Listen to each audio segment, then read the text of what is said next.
podcast is part of the Sports Social Podcast Network. Welcome back to the podcast where we know plenty of things about tennis, but no, we don't know what Stefanos Tsitsipas is on about 50% of the time. This is Tennis Unfiltered. 5, 4, 3, 2, 1, 0. All engine running. Liftoff. We have a liftoff.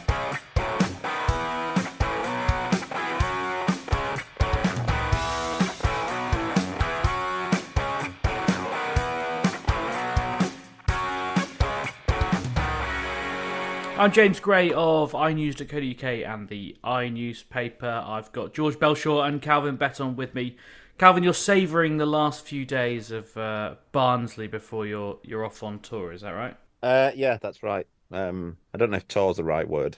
It's 2 weeks in London, then 1 week in somewhere in Europe. But you know, I mean, I'm sure there's lots of home comforts in Barnsley that you're clinging on to. Oh yeah, loads. Yeah. No, yeah, it'd be good. I'm not. It's been a few weeks since I've been on the road actually, so I'm ready to go again. Ready for a long clay season. George, you're just back off the road. Sunny sights of Dublin, was it? Well, I thought it was only appropriate for me to visit our number one fan base at the minute, so I had to jet across. Not to steal your thunder of announcing this, James. So I mean, I wasn't. I wasn't planning a big announcement, but it is exciting. Thank you to all our Irish listeners because you have made us the number one tennis podcast in Ireland. Now, I've no doubt that's partly to do with the fact that the good people over at the Tennis Podcast had an illness last week and didn't do a podcast. But, you know, we're happy to rush into the vacuum where there is space for people to listen to tennis. So thank you very much to all our Irish listeners. Sláinte. I don't know if we've ever talked about any Irish tennis, although I did briefly the other day think about interviewing the Irish number one, but maybe that's what we'll do as a celebration of our Irish listeners. We'll try and get the Irish number one on because I think he is playing in Nottingham this week off the top of my head. Anyway, thanks very much. Thank you as well to everyone who voted for us in the Sports Podcast Awards. We came third, which is a mighty achievement given it's our first year entering. And I'm told that Dan Kiernan was excellent in his marketing program, and he also does an excellent podcast, which helps as well. Control the Controllables is his podcast, which won. Tennis Weekly came second. Well done, chaps and chapesses. And we came third. So next year we will be winning. That's what I've decided. That's going to be in our goals. So just so you all know, like George, Calvin, you the listener, we will be winning. So that's just early warning that this is the 2024 best tennis podcast. Will that go down with our usual failed predictions next year? Along with Carlos Alcaraz's 37 Grand Slam titles and Dominic Thiem's second. But anyway, more of him later. We're going to start, as has become our sort of habit now, with your questions. Because people seem to be enjoying that, and it gives us an easy way into the podcast.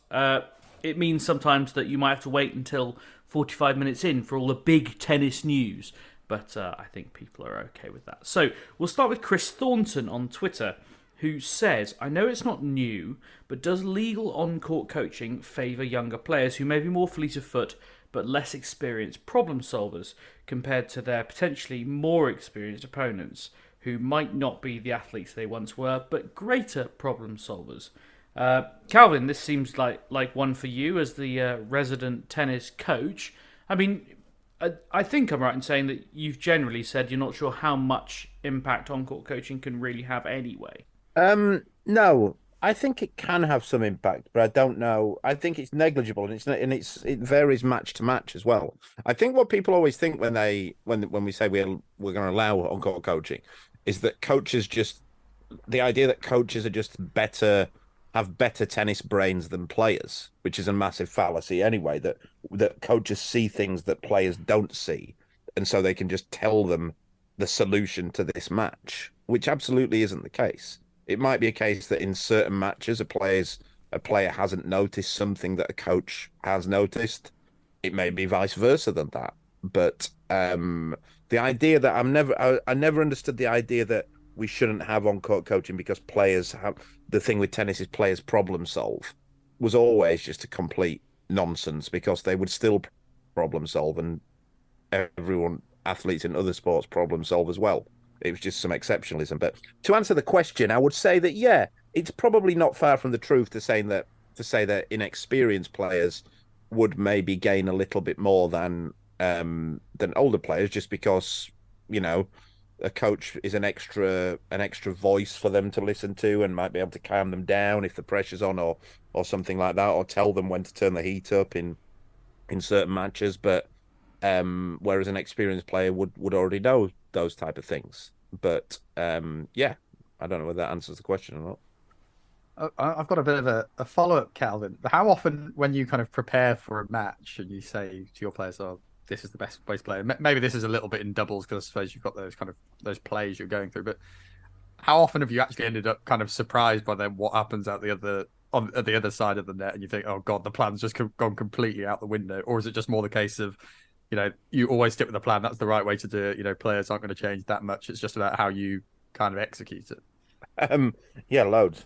Like we get plenty of times. No, I think in doubles it's a bit different, because we have a doubles system. We have a tactical sort of. You can have, basically, when you hear people talk about strategy and tactics. Tactics would be the framework of what you always adhere to. This is how you play. This is the system that you play. Whereas strategy would be what you're planning for that particular opponent on the day. So that the tactics, so that the system, the overall tactical system, would stay the same all the time. That's what you would try and do, and then you would have a strategy of how you're going to play that type of player on a day. So the system would never change. The strategy, sometimes maybe your opponent would do things that you don't think are going to happen. You might change the strategy. You would never change the system. You would never change the tactical system, because especially in with the British double system that we play, we're playing, it's a numbers game, it's a percentage game. We're saying, right, if we do this, we're going to win 52% of the points, and that is enough to win you a tennis match. And you kind of accept that you're also going to lose 48% of the points, and the key is to lose them the inconsequential points, and that pressure plus the system means that you win those big points. Has the fact that on-court coaching is now basically all bets are off and you can do what you want, has that made you sort of reevaluate your on-court attitude? I mean, I know we've said before that coaching goes on whether it's allowed or not, but have you thought about how much coaching you would like to do during a match, or maybe it won't change how you approach it? I'll tell you how it's changed for me. It's a bit different, because now you're allowed to do it. You kind of feel, I don't think pressure's the right word. I don't feel pressure to come up with something. But when you weren't allowed to do it, I would just do it anyway. And if I thought there was something that needed saying to the player and I could get that message across, then I would just say it. Whereas now you feel like, because you can do it, you feel like, and I don't do this, but there's an urge to do it. You feel like, I've got to say something now. Whereas when it wasn't allowed, if you didn't have anything to say, you just wouldn't say anything. But now, because it's there's a need to almost say something for definite. And I've always found that strange with team competitions when I've captained those, because generally, like county cup and that type of thing, you've always been allowed to on-court coach. And what you'd often find players doing, especially if they're not particularly experienced, is if they've lost a set, they'd look at you to change the match for them, and they'd go like, "Well, what do I have to do here then?" And it's not always, it's usually tennis matches decided by who's playing better on the day. Like, there's not always a tactical solution that you can go, "Oh, actually, you've not been trying this, and you might want to start trying to do this." So the strangest thing as well that I've found really strange with the on-court coaching thing, because I don't know whether everyone knows this, but you can only coach from the actual player's box. So you have to sit in the player's box, which is always on the side of the court. And the side of the court is the worst position to see the tactical plan of it. So you can't. It's a bit strange like that. I always prefer to watch matches from behind the court if Mm. possible, but you can't coach from behind the court. So So the only court I can think of where that's different is Susan Longlen at Roland Garros, which is where the player's box is actually directly behind the court. right, That's the okay. only one. But you're right. I mean, it's very rare. It's the only one I can think of off the top of my head. Maybe court 3 at Yeah. Wimbledon. I think they're behind, but that's it. So when Pascal Yeah. and Cash they're on their deep French Open run this year, Kelvin, you'll be happily That's it. Yeah, shouting. yeah. So what you can do, what I have done a couple of times is I've just gone and stood behind the court for when the points have been played, and then because you can only obviously coach at one when the players are at one side as well. So I've just gone and sat back down, but then players don't often want to see that. They don't want to see coach moving back up and down and that kind of thing. So they want like some sort of clarity in the coach just to be there giving encouragement and that kind of thing. But yeah. It's interesting. I wonder whether it will change over time what players want from their box as well, because there's some players who basically just want to use their box as a sort of verbal punch bag. I mean, I'm thinking of Andy Murray specifically, who I don't think wants his box to say anything in return other than just standing up and clapping sometimes. And similarly, Nick Kyrgios to an even greater extent. I can't ever imagine Andy Murray being like, "What should I do?" and actually wanting a response. I'm told that that's not the case. I'm told it's the opposite from that. That what actually winds Andy up is just empty sort of white noise encouragement, Oh, really? like clapping and going, "Yeah, let's go now. This one." And I don't think the guys who are there in with him now do that, but it's certainly been the case in the past. I think what he does want, what gets his respect, is if you tell him something that could help him win a match that he hasn't seen. The difficulty is that he's one of the top 4 or 5 in-match problem solvers that we've ever seen. So the likelihood of you as a coach seeing something that he hasn't is pretty slim. And also, it's also, it's an art to it, and I'm not saying by any stretch that I'm perfect on this, but also what you don't want to be doing, and what I'm always wary of doing, is you don't want that white noise either in coaching sessions or on the court. You don't want to be constantly going, "Yeah, this one, here we go, come on now, let's go, here we go," because it just turns into white noise, and if it can sometimes wind players up, they don't want that just battering in their ear all the time. But at the same time, you don't just want to be sat there doing nothing. So it's about when you use that injection of talk or noise at the best possible moments. Do you think, George, as a viewer, just to kind of broaden this out a little bit, the problem-solving thing, let's say, for the sake of argument, as Chris posits, that on-court coaching does favour younger players because they can't problem-solve in the same way that older players do.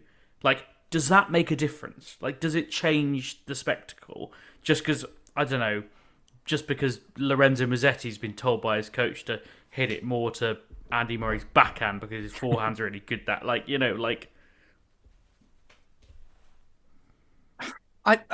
kind of agree with Calvin in the sense that I can't remember too many interactions I've seen with a coach and a player where they've really said something that's dramatically surprised me, and then I've seen within 5 minutes what this coach has said that, oh shit, they were totally right. They've just flipped the match on its head. It's also I think it's quite hard to get that across in that sort of time frame they have. There was an example years ago. Try to remember, was it Andrescu against Kerber, where a coach came on and gave a really good kind of minute and a half speech and some tactical stuff. And I remember watching that, being like, "Oh fucking hell, this was really, really interesting, really good."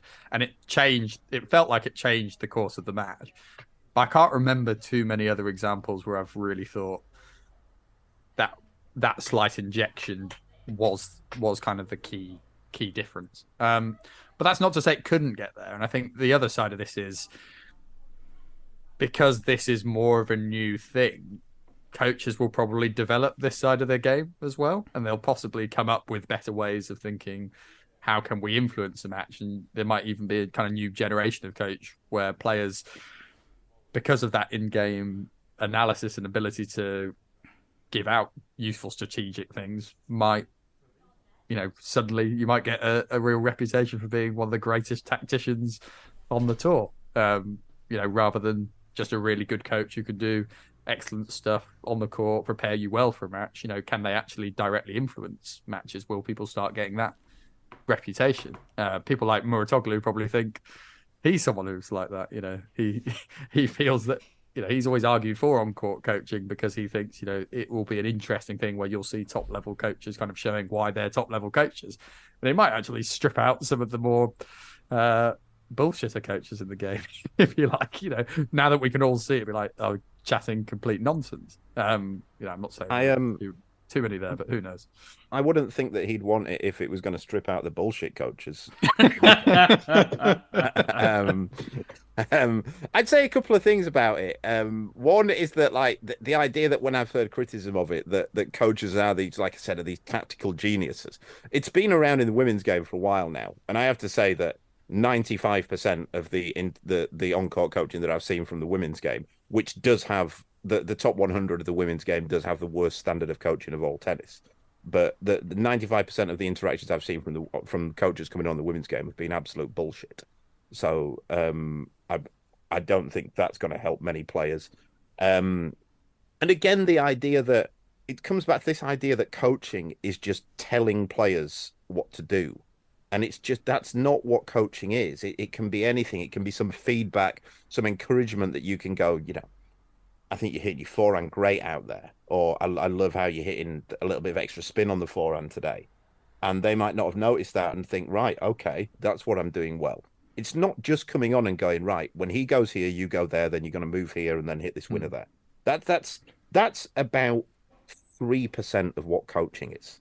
So the idea that that's what needs doing, or that's what you will see, is not based in reality. And the idea that, what you also get as well is, and I've seen this a few times with the commentators, when the coach will come on and say something and you can hear what they're saying and the coach will go, that's just great coaching, that's great advice.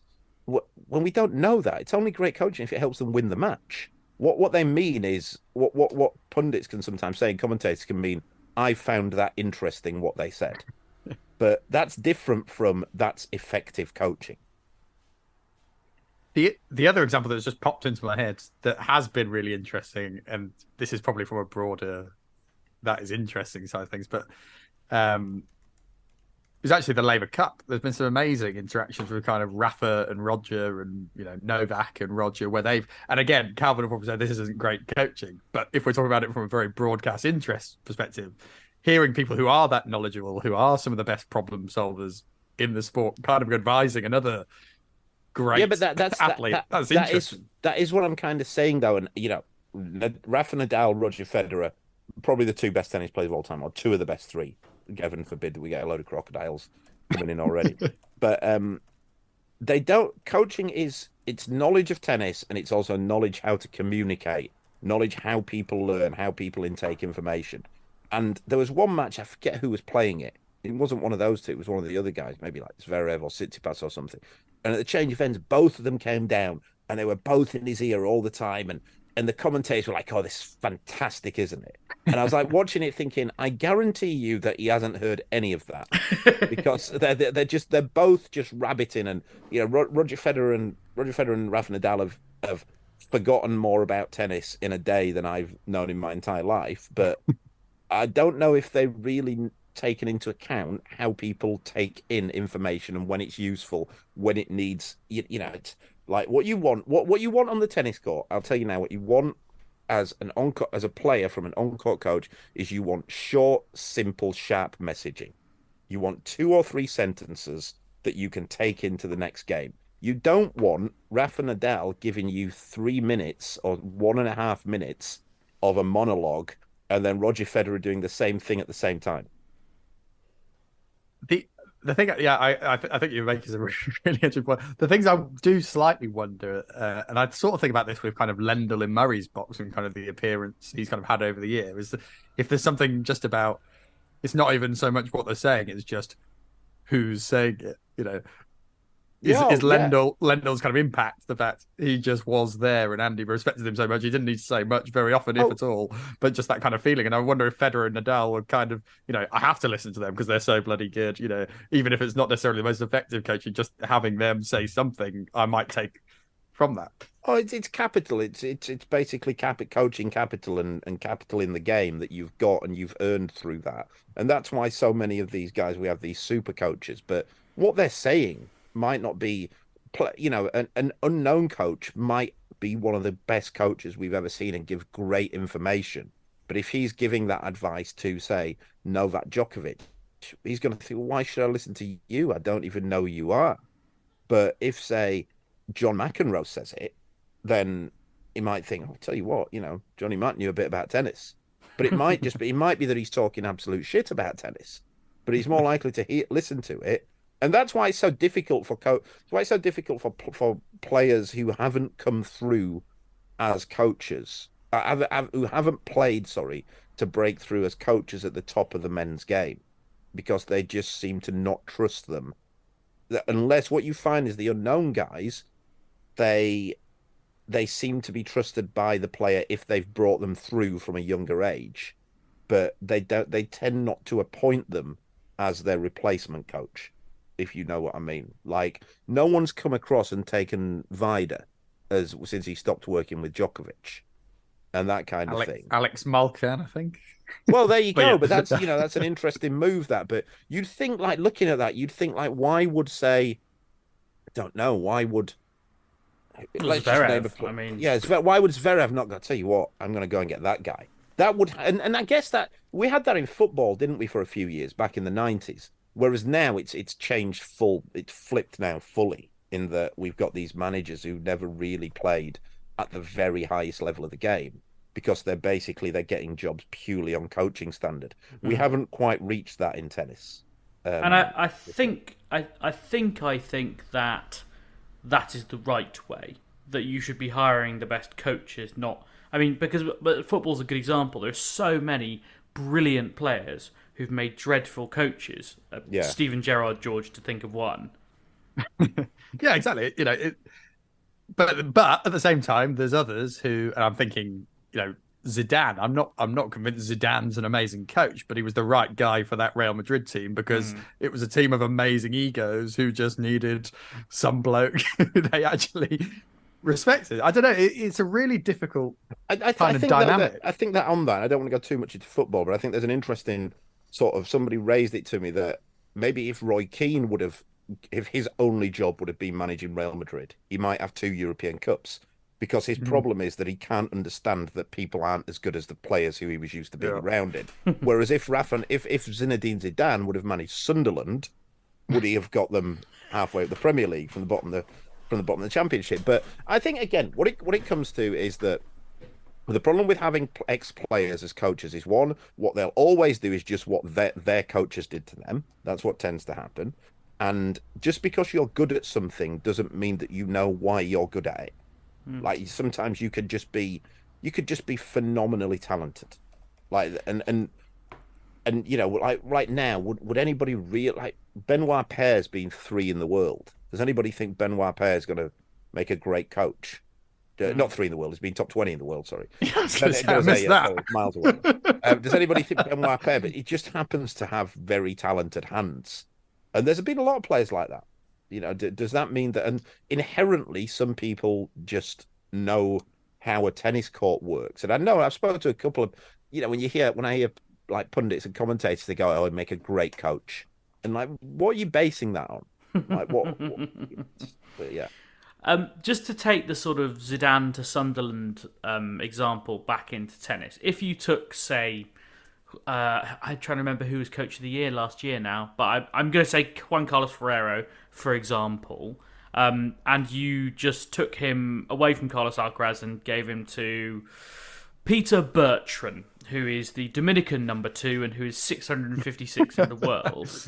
Is there a chance that actually, a bit like Zidane at Sunderland or Roy Keane in almost all of his jobs, that there could be a disconnect where it's like, well, I have no real conception of the problems that you're facing? I think so, 100%. Yeah, it's how it's can you develop a player is different from can I give them that extra 1 or 2% that they need here. And can I understand that this player might just have like Juan Carlos Ferrero? He had a thunderous forehand. He had a great forehand. Now, Carlos Alcaraz also has a great forehand. Does Juan Carlos Ferrero? I don't know. I don't mean to cast any aspersions here. Does Juan Carlos Ferrero know how to build a forehand? Because he's always just had one. He's always just had a great forehand. Does he know what it's like to not know how to hit a great forehand? Because he's always had one, and the player he's coached has always had one. And that was before he ever came to Juan Carlos. Before he ever came to Juan Carlos Ferrero to be his coach. So does he understand how? Ironically, the only other player who I think Juan Carlos Ferrero's coached at the top of the game is Alex Zverev, who has a shit forehand. And a shit forehand, and Juan Carlos Ferrero didn't do anything with his forehand. Well, and to be fair, he was there only with him for about 2 months or something, and hated the fact that he didn't train properly and turn up late and stuff. Yeah, and I think I'm sure that was absolutely the case, but there's different types of coach, but I always find it strange how players don't delve. And I'll be fair to Andy Murray because I know he's done this. He had a spell a couple of years ago where I think he might have been between coaches. I think he might have stopped working with Maresmo or something. And he went and he asked people, right, who are the best 2 coaches in the country in Britain now? I need some work on a few of my shots. Who are the best 2 junior coaches? And he went and did some work with, I think that was about 7 or 8 years ago. He went and did some work with Louis Caillé and Ben Harron on the technical sides of his game. And he went and, he did that. Look at Jack Draper. No one in the top 100 would have been taking James Trotman. Would have approached Trots and gone, right, I'm looking to break. I'm say 90 in the world now. I want to get myself into the top 20. No one would have gone to Trots and gone, will you come and coach me? Here's a 1-year contract. Will you come and coach me? Trots is a great coach. He's a top class coach. And somebody should have done that, but nobody did. He only happened to, and I don't know if Jack would have done that. It only just so happened that Jack stopped working with Ryan Jones. He lives in London, trades at the NTC, and Trots was employed by the Lawn Tennis Association. So that's how they ended up together. But it blows my mind that people don't come and just take those guys. Mark Hilton's a top class coach, an excellent coach. Why would no foreigner come? And like, why would Alex Zverev not come to Hilt and go, come and coach me? Am I not right in saying that Hilt doesn't want to be on tour full time? No, he doesn't. I'm just using examples of why, and I don't know. I hope I'm not speaking out of turn here with Hilt, but or any coach. But I imagine everybody's got a certain amount of money that you could offer them to go. And you'd think such as Alex Zverev would be in that position to go, right, I've got loads of money and I need somebody who can take me the next step here. But instead, what he'll do is he'll go to Sergei Bruguera, or I've seen today he's on with Thomas Kamka. And in kind of Zverev's case, I mean, I guess there must be an appeal to be like, this guy can win a Grand Slam singles title. I can go and potentially do that. Whether we think he actually will or not, that level of success is surely really appealing to the majority of kind of coaches in the game. Yeah. And I know one of the, I know a top 100. I'll be straight with it. It was Alex Zverev who was introduced to a coach a few years ago as a coach friend of mine. As this is so and so. He's coached 4 players into the top 100 from outside the top 500, and Alex Zverev's response was, "Am I supposed to be impressed with that?" So, Jesus, to his face as well. So that shows you what. Now, if somebody came to me, if I was a tennis player, knowing what I know now, if I was a tennis player and somebody said this guy's taken 4 separate players from outside 500 into 100, I'd be going, right, how much do you charge, and when are you available? Because that's a serious coach. Serious indeed. Right, let's move on, shall we? We've got another question. Thanks, Chris Thornton, for that question, which has given us half an hour of podcast. Yeah, excellent. Ideal. We've got one from Peanut, who I was chatting to last week. Oh, I should say, thank you to everyone who got in touch including Peanut, who disagreed with us on the trans segment of our podcast last week when we talked about Martina Navratilova's comments on trans women in female sport. But we disagreed, and Peanut is still listening, and we move on. But thank you to everyone who got in touch, and even particular thanks to one listener who Calvin knows well, who doesn't get on with Calvin, and said even Calvin was respectful and interesting on the topic. So thanks very much. Well, I hope that we'll be able to talk about it with someone who knows a lot more about it than us at some point, but that is a few weeks down the line, I suspect. Anyway, Peanut gets in touch with a straightforward question. Can Rafa win the French Open this year? And what are his chances for a second gold medal next year? George, do you want to start off with that? Well, I think the second one's easier than the first. I would give Interesting. I would give Nadal about a 5% chance of winning a gold medal next year. Really? I really think, and I'm possibly being generous on 5%. Just don't see it.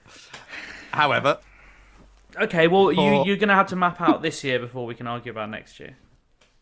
well, this year, I genuinely think, and it feels crazy to say this, I think he's in a lot of trouble, Rafa, and the percentage is only higher at like 25% right now, which is crazy low for Nadal. Like every French Open I come in, even when I think Djokovic might be edging it, Nadal's 49% and Djokovic is 50%. Sorry, well, Djokovic is 50%, Nadal's 49%, and the rest of the field's 1%. That's kind of the margins I've been looking at over the year. This year, it kind of feels to me Nadal, even in this current state of injury, is probably still 25%. Novak's 40%. Alcaraz 30%. Something like that. Haven't done the maths. And then the rest make up the final 5% max. I'm just on the day that Rishi Sunak has been making a massive national speech about how we should all struggle, like study maths to 18. Civil servant George Belcher was like just proudly unable to add up to 100. What did I get to? 35 I wasn't plus even 25. concentrating on the number. I actually think it was quite close to 100. Wait, so even aside from that, you're giving like Medvedev what, a 2% chance? Not even. You're not even giving Medvedev a 2% chance. No, But you're giving not winning the French Open. That's nonsense. I don't think he's going to win it. I think he's nowhere near going to win it. But there's no way he's not higher than 2%. He doesn't beat Djokovic, Alcaraz, or Nadal. He might not have to. How many Might times? have to, but how many times? he will. How many French Opens has Nadal won where he's beat like Puerta in the final? And there's also a non-zero chance that Djokovic, Nadal, and Alcaraz are all injured for the French Open. I just realised I calculated to 95% rather than 100. Great. So you can have another couple on to Medvedev and Right. Zverev and Tsitsipas if you like. There you go. And what Calvin. about Just like keep you Sinner? happy. What about Sinner and Rune? You're giving them 1% each.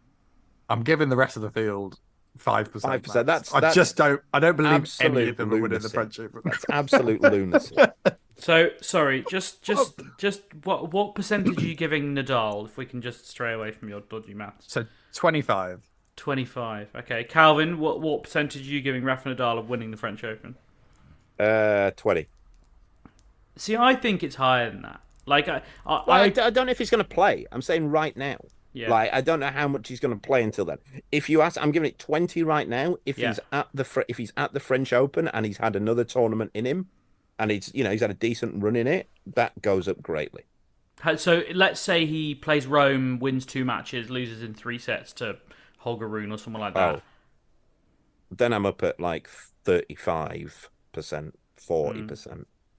I suppose the other thing is that obviously Novak Djokovic is carrying an elbow issue at the moment and isn't in a great mood about it, so that affects the percentage. I don't read anything into that. I don't believe him. Great, we've got another summer of that. Yeah, something just came out the swamp there. It was 1,000 crocodiles. I don't know. I agree with you, George, that I do think Nadal's in a lot of trouble. Like, this foot treatment he had last year is not a fix. It's a sticking plaster that generally lasts, as far as I can tell, 6 to 12 months. He's obviously an exceptional athlete and, works at freakazoid levels, so maybe it'd be longer than that. But equally, the guy just drags himself through Roland Garros one way or another. So I kind of think that he might win it. I'm trying to apply the same logic to him winning like Olympic gold at Roland Garros, where basically he gets through this season somehow playing about 8 tournaments, and he says the only 2 things I'm doing next year are playing Roland Garros and then playing there again for the Olympics, and like literally nothing else matters, and then he just retires in a crumpled heap of a man. But I just think it might be a bridge too far. I kind of agree with you that it's hard to see, given what he's been through in the last year or two, that there might be a chance for him. So yeah, and I would also caveat that I'm using Calvin's get out here, that I'm more than happy to shift that percentage. I'm just going based on the evidence we have right now. The second, like, I don't see how anyone looking at Nadal from what he's been through last year can be sure that as a 37 turning 38-year-old next year, he's going to be in great nick to go and win that.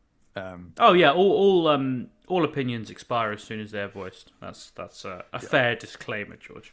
But I know that will disappoint Peanut because she has Rafa Nadal as her profile picture. So I actually saw, I think someone replied to her going, "Of course he's going to win." She's like, "Well, I think he can too," but it's a worry.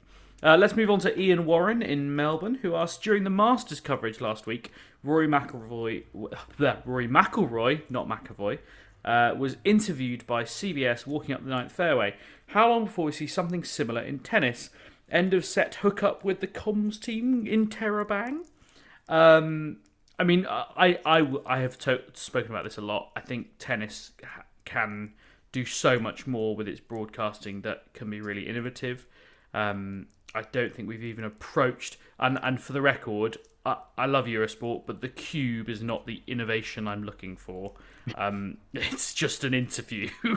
It's a bit weird, and I just, every time they say it, all I can think of is Philip Schofield. So that's not the kind of innovation I'm looking for. I think golf is great. I think one of the really good things to come out of Live Golf is that the PGA Tour have removed the stick from their backside and gone, we need to catch up very quickly. And it's been brilliant, like listening to people like McIlroy and Rahm and Justin Thomas like talk about what they're doing during the match. It's fabulous. And I appreciate that because golf is what I call a side-by-side sport, not a head-to-head sport.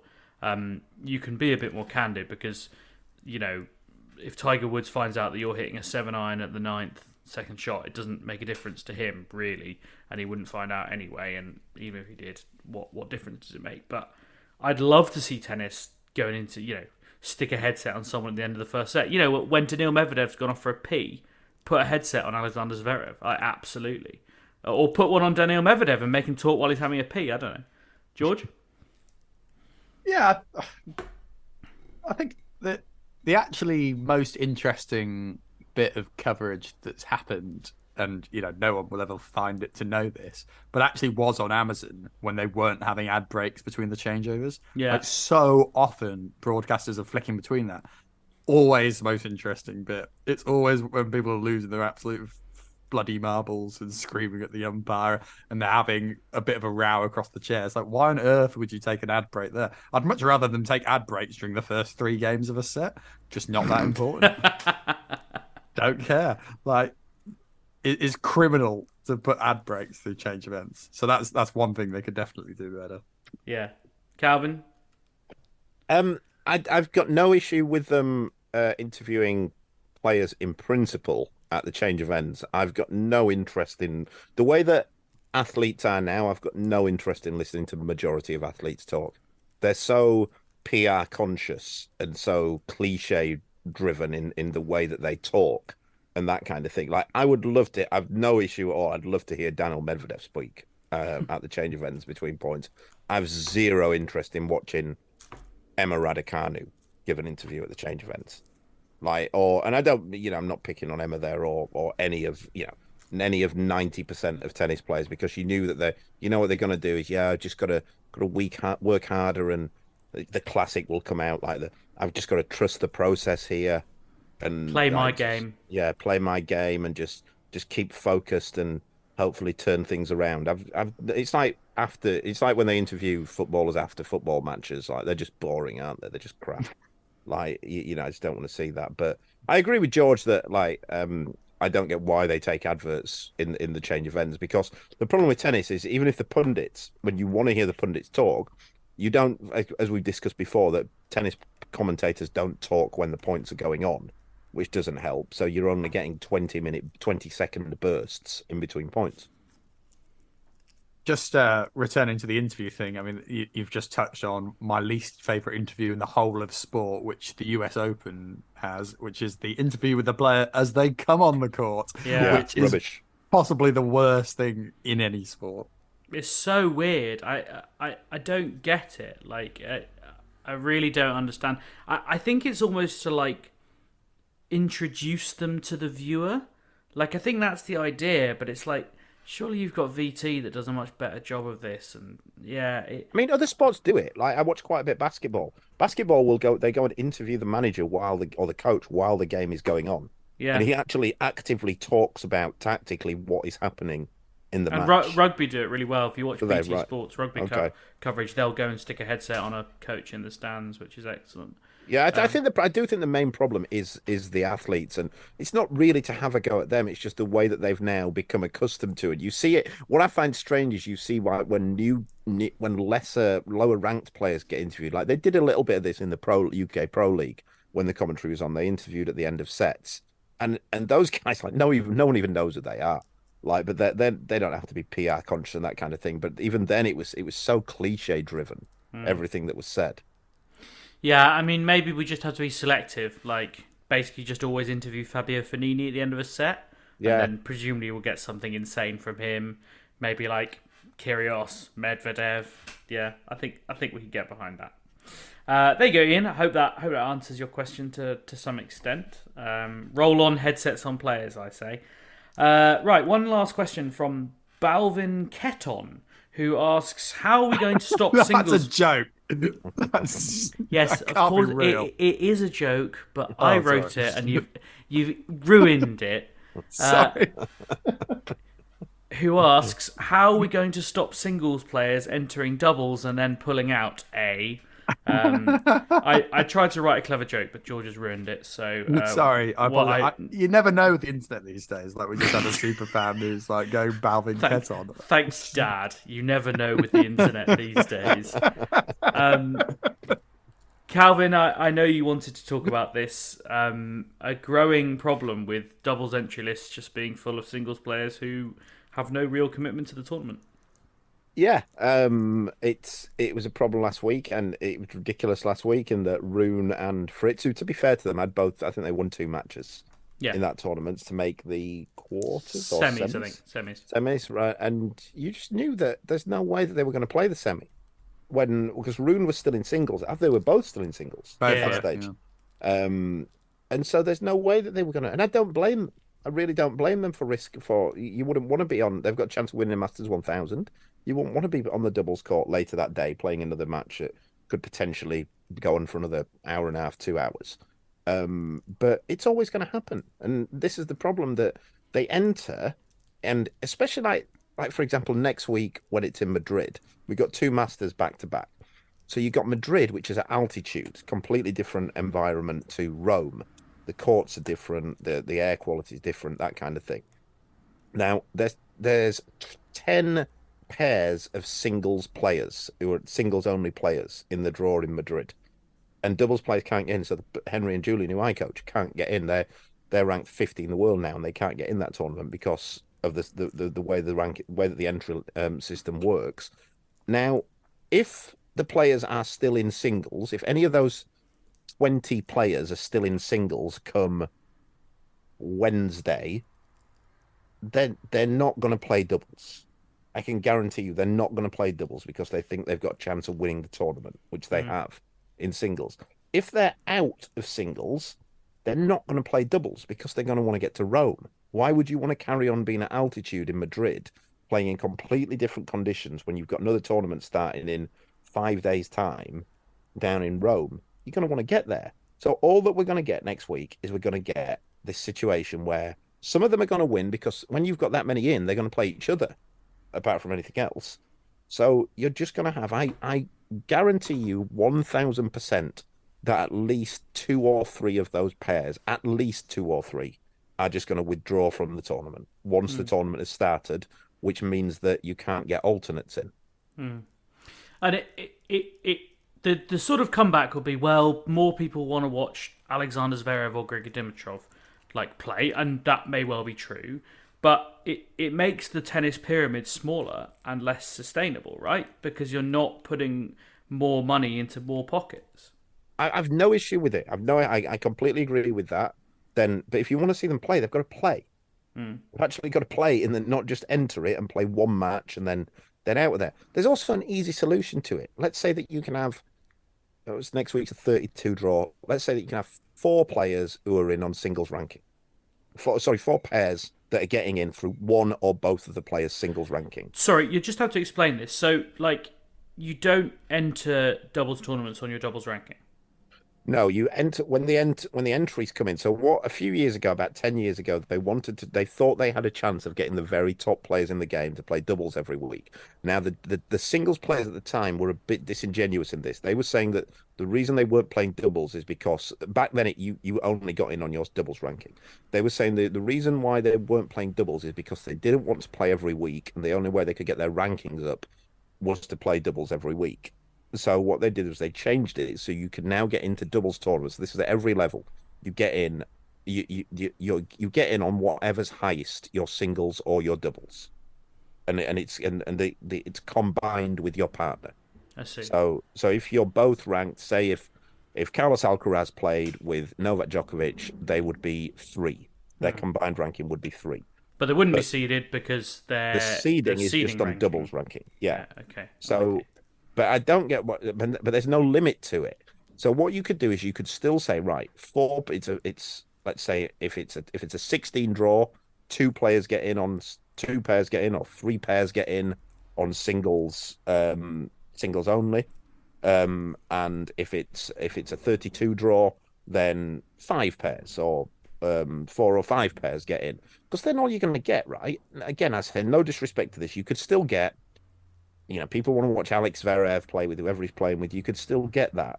What no one really cares about, and is watching Diego Schwartzman and Sebastian Baez play on an outdoor court. And I can tell you why no one cares about it, because you can go and look at the court and there's no one watching.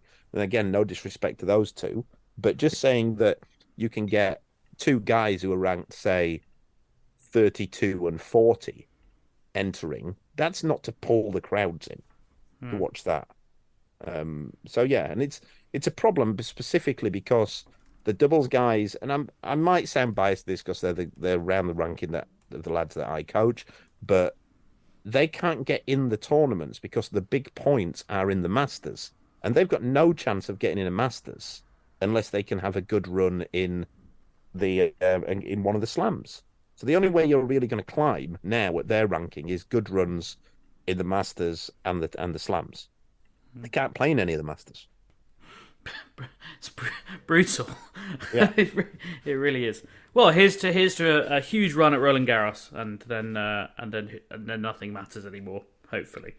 Welcome back to Tennis Unfiltered with me, James Gray of iNews.co.uk and the iNewspaper. I've got Calvin Betton, our resident tennis coach, and George Belshaw, the Aston Villa correspondent for the Tennis Unfiltered podcast, who is extremely buoyant at the moment and has been regaling us with tales of all the midfielders that Liverpool and Arsenal are going to try and sign from Villa Park this summer. Chance to be a Let's hope not.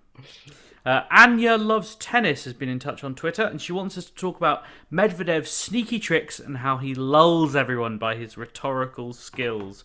Well, certainly Daniil Medvedev has, I think, pulled a fast one on the whole world by telling us that he hates clay, when I think basically he doesn't like getting clay in his shoes, but as far as I can tell, he quite enjoys playing tennis on it because he is starting to show a bit of form on the surface. He beat Lorenzo Sonego and Alexander Zverev of which more in a moment, before losing to Holger Rune. Calvin, you kind of touched on this in the first half, but you think that Daniil Medvedev has more than a 5% chance of winning the French Open? Yeah, I don't think he's going to win it, but I definitely, if it was played 100 times, I think he'd win it more than 5.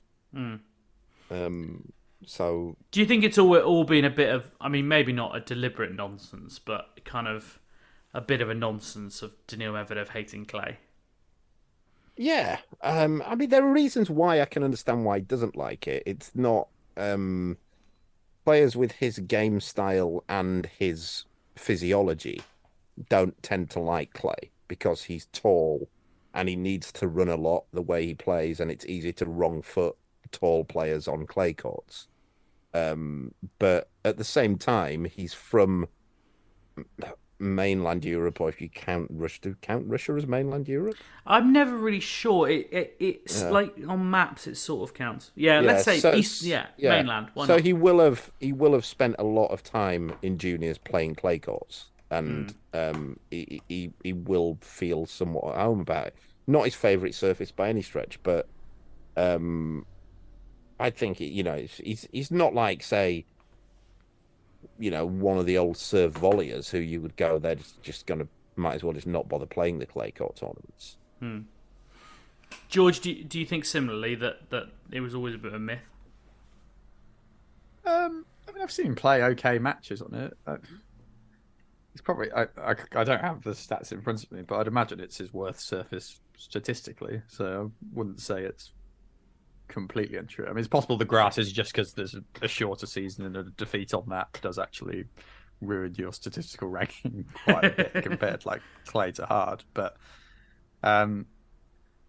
he's not terrible on it. I just think at the minute, and 5% of maybe being a bit flippant with the numbers, but I just honestly, on all the slams, this is the one I really don't see anyone outside of Djokovic, Alcaraz, or Nadal winning right now.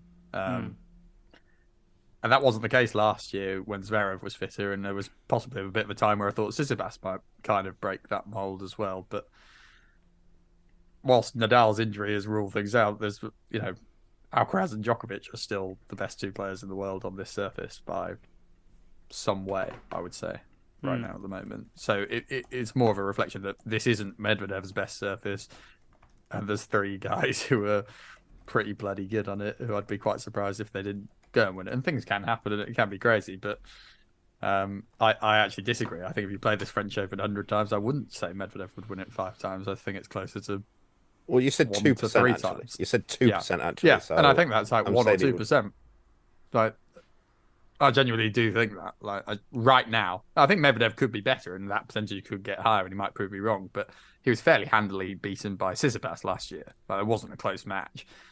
I think there's guys, whereas Tsitsipas, I wouldn't back Medvedev really on a hard court slam. I'd expect Medvedev to win that match a lot, whereas I think it's kind of 50-50 here. And if you take a 50-50 match through every round, and then there's players I would back over 50-50 against Medvedev on clay, you think if they played, your odds go if the French Open was tomorrow and Medvedev played Tsitsipas, it's 50-50. I think Tsitsipas has got good results on clay over the years. He's not playing well at the minute. Dog shit form. He's not going to beat Medvedev. Yeah, his shoulder's in pieces. Yeah. I think I don't. I question that. Not question it. I'd put a couple of caveats on when you said that those 3 are the 3 best players in the world on clay, in that the injuries haven't helped. Like, I don't want to encourage George to start frothing at the mouth here, but like Dominic Thiem would legitimately have if he hadn't got injured, you would say I'd even probably have him on a par or slightly above Djokovic right now. It was certainly for a period. If he wasn't injured, And also Zverev, to be fair, before last year, and it's weird because the way he plays, there's an argument that clay court is Zverev's best surface. And I think if this tournament was coming 2 months later, I would make Zverev more of a favour than Medvedev. I just don't think he'll be quite ready by then. But this is longer this part of the season people that kind of give it credit for. Like, a lot can change over the next 4 to 5 weeks that will change how I view things. Right, well done. We managed to talk about tennis for about 5 minutes, but I just want to talk about the bitchiness that's been going on between Zverev and Medvedev. Right, now that we've done our lip service to the tennis, it possibly my favourite bit of men's tennis for about 3 weeks. It's just I can't get enough of it. I can't fit it all in my mouth at once. So Zverev lost. That's the first thing. 3-6, Took it 7-5, well. 7-6. He served for the match twice. He was very angry. He got interviewed by Sky in German, and we're grateful to Yannick Schneider, our good friend, for translating his German words. He called Medvedev one of the most unfair players in the world. Alexander Zverev, I take fair play and sportsmanship very seriously. He does not. He takes a toilet break when it's not possible anymore. There are 1,000 situations in which he feels that I start to play better, in which he tries to do something every time. I'm extremely disappointed from him as an athlete. Of course, you can argue it's not good form from me that I got distracted. This should not happen to me, and it's totally my fault, and it's really bad from my side. But I still feel fair play should be always part of sports. There was also an extremely icy handshake at the net, which kind of started all of this. Medvedev's response, which actually came after he lost to Rune, I think, in the press conference. He said, I do think that honestly probably 90 players on tour and great friends. Well, with maybe 50, it's not like best friends, but still a great relationship. So I usually feel bad when something on court happens, and let's say I'm not fair play, because I know I'm not. Sasha is living in his own world. I already had 5 players in the locker room come up to me and say, come on, Daniil, why are you so unfair? He said with a smile. Sasha, when he loses, we can maybe find 25 interviews of him where he does say something strange. When he says something is not fair play, you're like, okay, great. Look at yourself in the mirror. I mean, just so good. The mocking of the handshake was the best bit as well. I mean, that was just so good with Rune. Like that was peak Medvedev. So is it basically like the handshake in the Medvedev-Zverev match was like Zverev basically didn't even look at him, right? Yeah. And then when Medvedev lost to Rune, he went up to the Rune and just like looking away from him with that, like before he'd even got there. And then did Rune say that you're so unfair or something? It's great. It's just exactly the sort of fun banter that gets people kind of interested all of a sudden. You know, you've got a bit of a spiky rivalry. Okay. Yeah, Zverev can be a real grumpy goose when he loses a match. I mean, it really does throw his toys out the pram, and I've seen it kind of over the years. So Medvedev's not wrong there, but you know, he's possibly got a bit of a point about him bolted off court for a toilet break, even though he came back within the time. You know, he's not supposed to do that. But is it really the end of the world, that match? I think it just they do get then you know, get a bit upset over silly things, and Medvedev is probably the worst player to kind of do that to, because he will just relentlessly mock you at the next opportunity, and that's exactly what he's done, which is great for us. But Zverev probably feels like a bit of a tool, as ever. It was a bit weird, like Zverev responded like that, because the twice when they've played and Medvedev's behaved a bit weird is like Zverev's actually, I thought, and I don't like Zverev, I think he's a dick, but like he's actually responded quite well in that he's just like chuckled and like thought, yeah, this guy's just nuts. But then he's ended up just reverting to being Alex Zverev and coming across like a dick afterwards. And I mean, there was some great stuff in it, like when Medvedev, when he just went and took the single stick out for no reason. Yeah, so laid it on the floor. It's a piece of court equipment that, like, if I was to ask you to draw everything on the tennis court, you might forget to draw it in. But yeah, it holds the net up to the height of the post, all the way on the singles lines, and inexplicably he just removes it. Yeah, just for no reason. I don't know what he even did it for. No, I think he maybe just lost his serve and he was just annoyed. But it was very strange. There was another one as well. I don't think this was last week, but I'd seen somebody put a clip up of when they played each other, I think, in the final of Turin. Was it a couple of years ago or last year? Sounds maybe. Right. Wouldn't be last year, but yeah. And Zverev had said, it wouldn't be last year. And Zverev said, you know, like said something like, "Oh, we've known each other and been friends since we were like 12 or something." I actually didn't realize. Apparently, Daniil Medvedev's wife is very good friends with the girl who has accused Zverev of. Correct. Yeah. So I think there's obviously some deeper issue. Yeah, so there. the Zverev had said, "Oh, you know, go on." Go on, James. Sorry. Well, so the kind of background to that, yeah, as you say, I've forgotten Daniil Medvedev's wife's name very briefly, but It's Medvedeva, she's called. yes, now, exactly. But her first name I think is Vera, but I can't remember. Anyway, she is very good friends with Olga Sharipova, who has obviously produced all these allegations against Alex Zverev. Now, an ATP investigation found no case to answer.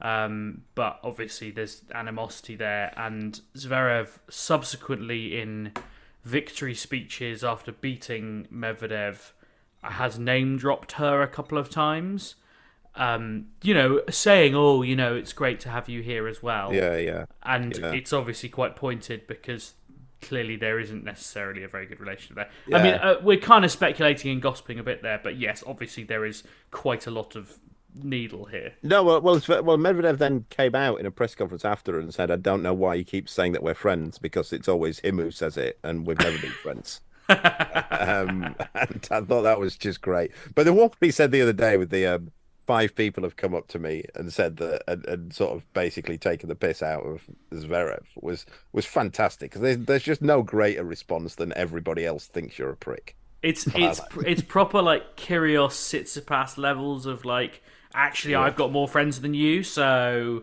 you don't want to. I mean, if there's any player who you were gonna wanted to start one of these sort of rows with, it wouldn't be Medvedev, because he's probably the smartest player on the tour, isn't he? It's like you're not going to win that argument, because he's also a massive shithouse and he doesn't care. Do you think that we let Medvedev get away with being a massive shithouse because he's funny and likable? I mean, it's one of those. It's not letting him get away with it. It's like the umpires, if he's breaking the rules, the umpires can do something about it. I don't think that you are allowed to go to the toilet as long as you're back. I don't think. Yeah, but like if Zverev or Holger Rune, both of whom you have mixed feelings on, to say the least, if they did that, do you think you would be less likely to go, well, you're kind of allowed to do that? No, I'd say that the umpires should deal with them. Which, if Medvedev is doing anything that's against the rules, the umpire should deal with it. And, as we're going to talk about in a bit, the umpires don't often deal with things in the way that they should. George, do you think there's any truth in that? I think just, and this is possibly a bit of an unfair thing, I just think Medvedev's a bit more of a human, isn't he? Like, we all know that it's really competitive, they can be knobs about it, but he laughs at himself as well. Like, he's got he feels more of a real person in the way he kind of takes things. Like, people not being sportsmanlike on the court, okay, depends on the kind of level of severity here, but a man going for a wee within the time changeover is really not that bad in the grand scheme of things. Medvedev spat at him or something, then yeah, fine. But they just struggle to kind of really comprehend things. And Medvedev loses his head on court, but it's always in a very kind of creative, weird, funny way, and then you get a bit. I wouldn't say always. I have definitely seen him overstep the mark, and also when he was younger, for sure as well. I mean, there was certain issues that weren't. And also, it should be pointed out that if someone did the Daniil Medvedev tactics to Daniil Medvedev, he would also lose his head. Do you remember that? I mean, the Tsitsipas Medvedev match in Miami 3 or 4 years ago, when Tsitsipas was pulling his toilet break nonsense and Medvedev absolutely lost it, which I think is kind of the root of their enmity as well. I think you put a little quote in the in our chat this week as well, James, that was quite interesting from like Zverev's perspective, where he said, their rivalry would never live up to Federer and Nadal's, and there's many reasons why not Zverev, to be honest, but the one he sort of picked out was that Medvedev's kind of like unlikable, and because he's not this sportsman that Roger and Rafa have this great like fair sportsmanship. The reason their rival was good was because they're bloody brilliant at tennis. There's nothing about the fair play. Are you telling me we wouldn't have been watching that match more if those two absolutely hated each other and went for it? Like, what are you on about? I mean, also, like, it's the 21st century. Like, probably the biggest sporting rivalry, if you go and ask anyone on the street under the age of 25, is Jake Paul and KS. Oh, no, Logan. Oh, I don't know. Some sort of YouTuber. Tommy Fury and Jake Paul is probably what they'll say. I don't know. So there is something going on in this era of style over substance. And the great thing is that Medvedev, Zverev, Tsitsipas, Holger Rune, they can provide substance as well. They are good tennis players. And if they're going to piss and moan at each other, let's face it, people are much more interested in that than they are in... I always go back to, and it's not often that Billie Jean King talks so much that sometimes you can forget everything that she says as a result. And she did a press conference at Roland Garros this year that lasted about an hour and a half. And I don't think there were that many questions. But one thing that did stick on my head was she was like, right about the people. People don't care about forehands and backhands. And like, you know, to an extent that's true. Obviously, lots of our listeners do care about forehands and backhands. But when it comes to wider appeal and growing the sport and tennis being a relevant and mainstream entertainment product, absolutely we need this stuff. It's funny you say that quote from Billie Jean King, because Roger Federer actually answered that question in the flip way around to me once years ago when I was asking him about something far more interesting.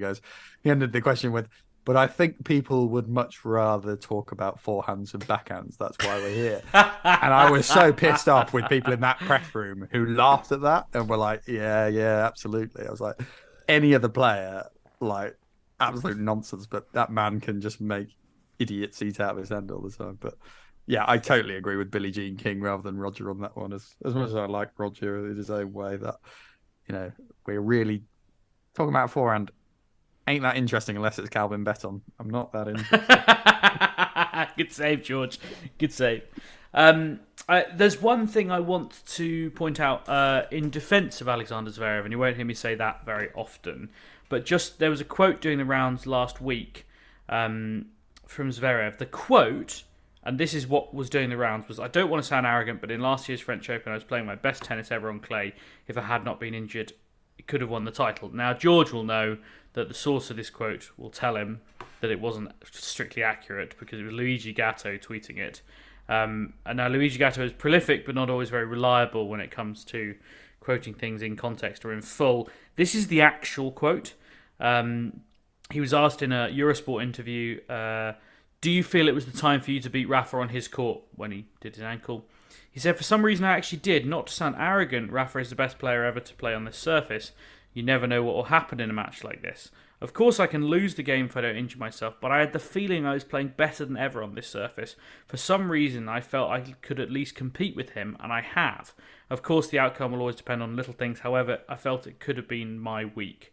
I mean, Calvin, everyone's hands are up. Come on, Calvin.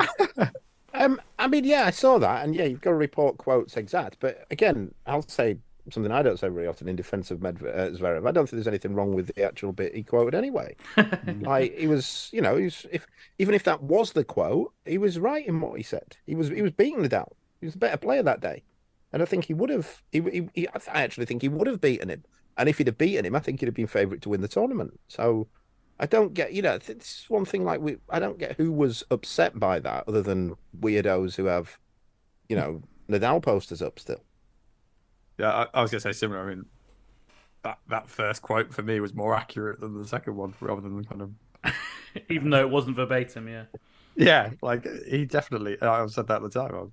I thought he was going to go on and win that match. And, you know, Zverev may not be my favourite player on the tour, but he was desperately unlucky that day. You know, that was a really horrible moment when he was playing some of the best tennis of his entire career. And, you know, if he can get back to that level, he can definitely win the French Open in the future. Albeit, I should say, because I was in the stadium, that it was so horrifically humid. They had shut... It was a humid night anyway. They'd shut the roof. Do you remember Nadal wasn't keeping the ball in his pocket for second serve because he was so wet through that the ball was just getting soaked in his pocket? So it wasn't at night, was it? Yeah, it was. It was late-ish. It wasn't the night match, but it was like 5 or 6 o'clock in the evening, right, I think, when it happened. Yeah. Maybe even a bit later, actually. Yeah, I remember I was at Surbiton. I remember I was at Surbiton, the club, when it was on. So I must have been watching the grass court. We went late there a few times. Yeah, but it was so humid, and it was like 2.5 hours for less than 2 sets because the balls were so fluffed up. It was a weird night, and I wasn't thankful for the injury, but I was sort of like tertiary thankful for the fact that it was over, rather than because it was looking like it was going to be a 6-hour 5-setter at one point. And maybe Alexander Zverev would have won it, and maybe he would have won the French Open. Claire Hannon says, have we underestimated Andrey Rublev and his ceiling? Is Novak's shaky clay court start due to rustiness, a possible elbow injury, or indicative of something more serious? Neatly brings us on to Monte Carlo, where Rublev did indeed win his first Masters 1000 title. In the words of Stefanos Tsitsipas, he deserves it. He is a good kid. Also in the words of Stefanos Tsitsipas, a clay court in the US is like a unicorn on a skateboard.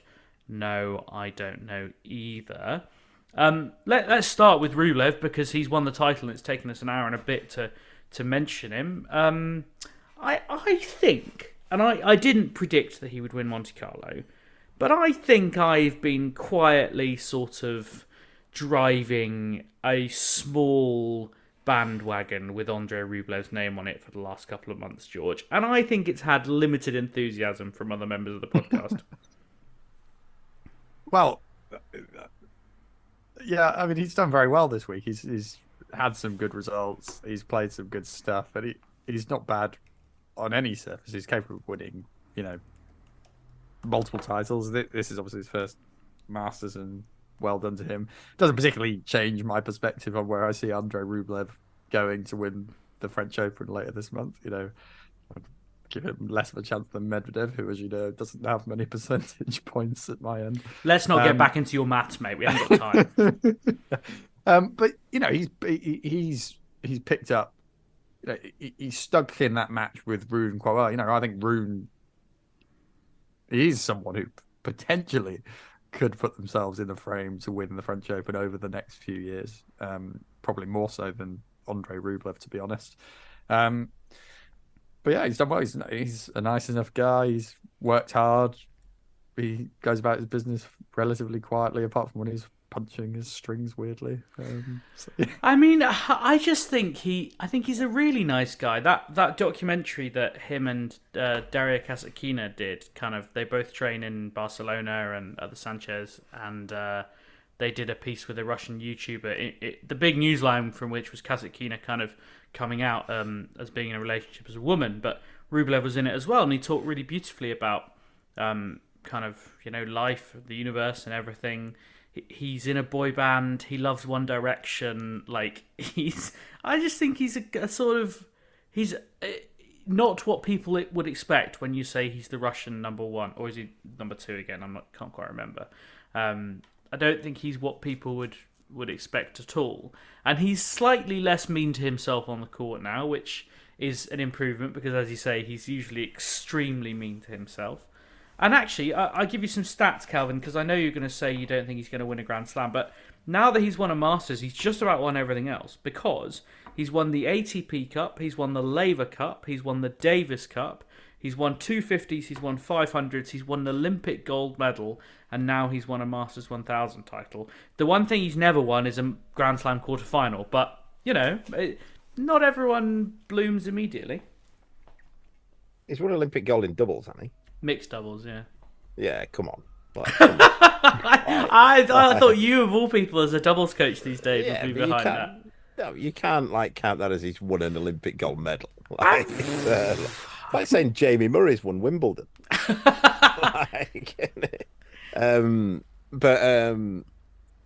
No, yeah, I think he's a very good player. I don't think it's impossible that he wins a slam.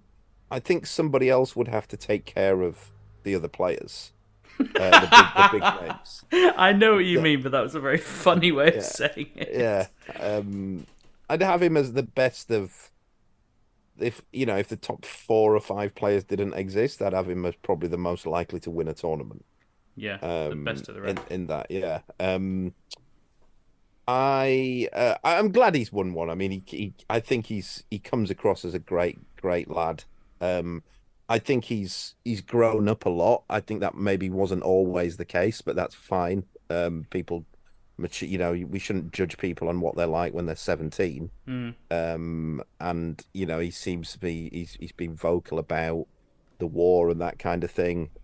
He's quite funny when you see him interviewed. He had the he had the sort of comments last year, I think, at Miami about how he wanted to go and see, was it the Miami Heat, and he kept getting told there's no tickets available, and he kept seeing other players getting tickets. And it was the I think US said something Open. like, He couldn't "I didn't even get know who I was." he couldn't get Madison Square Garden tickets. I think for One Direction, and he was like, "Yeah, everyone else seems to go, and I can't get it." Yeah.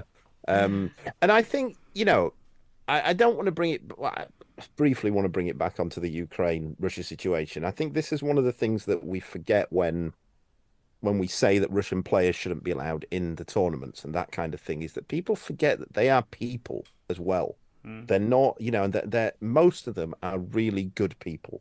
Like, not, they're nice people. They've got no airs and graces. They don't agree with the war and that kind of thing. They don't agree with what their leader's doing. And to just dismiss them and go, they shouldn't be allowed in. They're just people as well. They're people just trying to earn a living. Like, why do we have this right to go, they're not allowed in, but these people are? And I'd seen just now that, actually, I don't know whether it was earlier on today or yesterday, that in Stuttgart, a couple of Russian players had beaten a Ukrainian and a Pole, I think maybe, and the Ukrainian just refused to shake hands, just walked off the court. Now, I get, it's complex, I get it, but I'm not sure I'm on board with this kind of thing now. I don't know how we go about it, but it's getting a little bit much, and it's getting to the stage of where we're demonizing just Russian people for something that their nutter president has done, and I'm not really on board with that. With the route that we're going there. I was going to come in on a lot less of a sentimental point. I was going to jokingly, not just to gloss over your excellently made points there, Calvin, but I was enjoying the idea of you kind of setting up a redemption arc for Holger Rune there by saying you're not judging someone by what they were like at 17. So I look forward in 8 years to you being a Holger Rune super fan. And that'll be a glorious comeback. Well, you never know. I'll say this. Are we going to get on to Rune now? Well, Holger Rune made it through to the final of the Monte Carlo Masters. He was beaten 7-5, 2-6, 5-7, or the other way around. 5-7, 6-2, 7-5 by Andrey Rublev. He beat Daniil Medvedev, Yannick Sinner, and Dominic Thiem along the way, which, okay, not the Dominic Thiem of days of yore, but nevertheless an impressive collection of names. He got a walkover against Matteo Berrettini, incidentally, who has had a recurrence of his abdominal injury, which is worrying with the two biggest slams probably for him coming up. I don't know, maybe people might disagree on that, but anyway, concerning stuff nevertheless. But yeah, Holger Rune made it to the final, lost in 3 sets, looked pretty, I would say, jaded. I noted that he finished, I think, about 11 p.m. the previous night against Yannick Sinner. Someone I noted saw him liking tweets at 3:30 or 4 in the morning, which, okay, it might not have been him, might have been his team doing stuff, I don't know, but, suggests he might not have had a huge amount of sleep before the final, which might explain it. But Calvin, how does this sit as a set of performances? Because, he's having a pretty decent year overall. He's a good tennis player. You can't get away from that. He's an excellent tennis player. He's a legitimate top 10 in the world tennis player now, I'd say. And he played very well throughout the tournament. I didn't see what happened with Sinner. I know Sinner wasn't happy. You've got to go some to piss Yannick Sinner off, to be fair. I watched him yesterday, and look, it's one of those, isn't it? I do think he's a dickhead. I don't think there's no getting around that. But in fairness, I put the match on yesterday just because I really wanted Rublev to beat him. So you can say I tuned in. He gets people to watch it. I can take that. But I want people to beat him just because I do think he's a dick. And his behaviour at the end, and this is what I'm talking about with the umpires. He should have got a code violation. I thought he'd whacked 3 balls out of the stadium. It turns out it was just 2. The TV coverage showed a repeat of the first one, but he basically, I don't know whether anyone saw it, he whacked a ball out of the stadium, then asked for another ball immediately from the ball kid, and then he just whacked that one out as well. And the I really respect that. I respect for doing that though. For doing that is a code violation. He should have got code violation. He should have got another. He should have got a point penalty for the second one as well. But the umpire was a bit slack on that. She just gave him one code violation. Now, if he'd have done that, if he'd have whacked another one out a point later, he'd have got a point penalty. Yeah, I mean that is something that umpires do, where it's like they don't immediately give the code violation because they don't want to give multiple codes for a multi-part incident. Like you'll see when someone's smashing a racket or when they've sworn at the umpire, you'll see them just kind of I was talking to someone about this the other day, and they're like, you just have to count to 10 in your head and let them get it out because you don't want to give them a point penalty, game penalty, like back to back. I get that, and I think the thing is with Rune as well is that we'll get people going, oh, what about McEnroe? I know that some of our listeners will be in going like, you love McEnroe, and he used to behave like this. But the thing with McEnroe is he was a compelling person, really compelling personality. I don't think Holger Rune's compelling at all. He just comes across as a bit of a dick all the time, and it's he's got like people around him as well, like a load of arse sniffers around him who I don't really have any respect for at all. And I think they just work into it, and like I just don't like the kid, if I'm honest. Yeah, I was just kind of imagining then if like you took the literal code violations when Bublik smashed 6 rackets. Yeah, well, that's exactly the thing I was thinking about. Also, when banned for the next 2 matches. I mean, they should. If we got the code violations in to like, if we always say, I guess we say it in football all the time that like if players do this, imagine the kids watching it, they'll think that they can do it. Right, you should be getting a fair amount of. You should be getting something serious for smashing 6 rackets. Yeah. If kids are coming out and start doing that, then you've then got, it's going to cost parents a whole lot of money. And whacking balls out, that's something kids do. And they start, if we start that business of doing that kind of thing, then we've got an issue there. And again, it's always just stroppiness about it. It's like just a full-on stroppiness from Rune that he's just not getting his own way all the time, and it's just the blame's aimed at anybody but himself all the time. And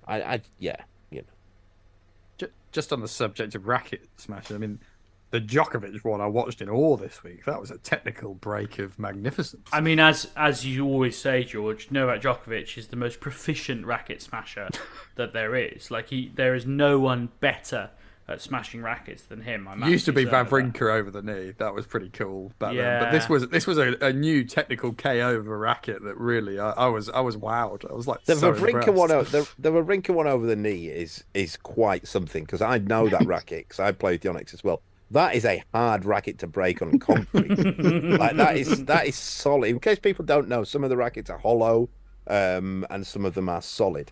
That is a solid graphite racket that he snapped over his knee. That takes some doing. Just on the frostiness between them, it was a very cold handshake in a week of cold handshakes in Monte Carlo. The whole match was pretty... it was an exciting match, and there was a decent crowd in. Obviously, lots of Italians in Monte Carlo. It's not far away from the Italian border at all. And Holger Rune was very much playing the villain and, playing to the crowd. Yannick was asked about it afterwards and perhaps predictably said, I don't want to comment because, as Calvin points out, he's pretty hard to rile up and I think regains his temper very quickly.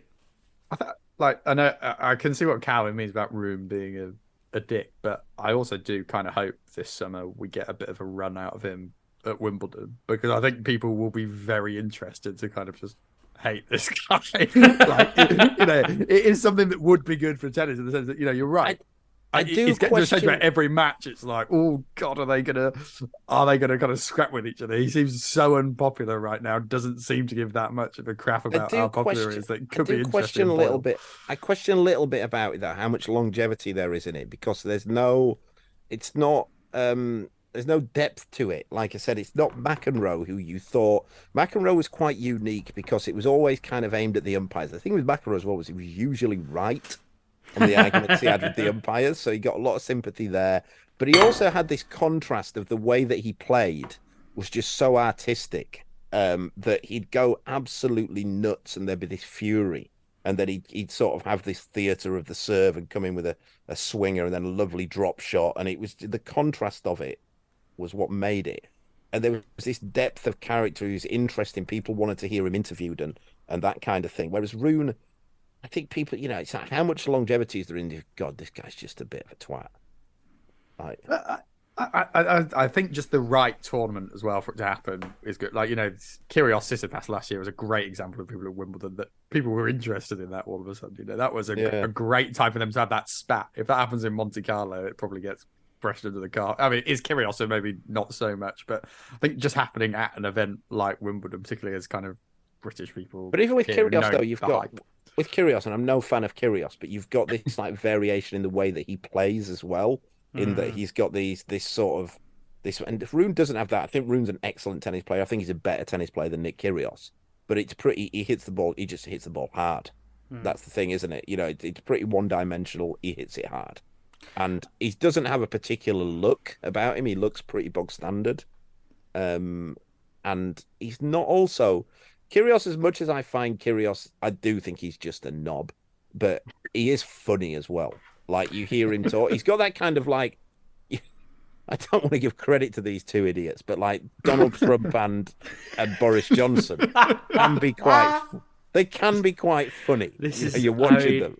What I mean, 30 seconds in which Calvin has complimented, like a whole episode, he's complimented Alexander Zverev, Nick Kyrgios, Donald Trump, and Boris Johnson.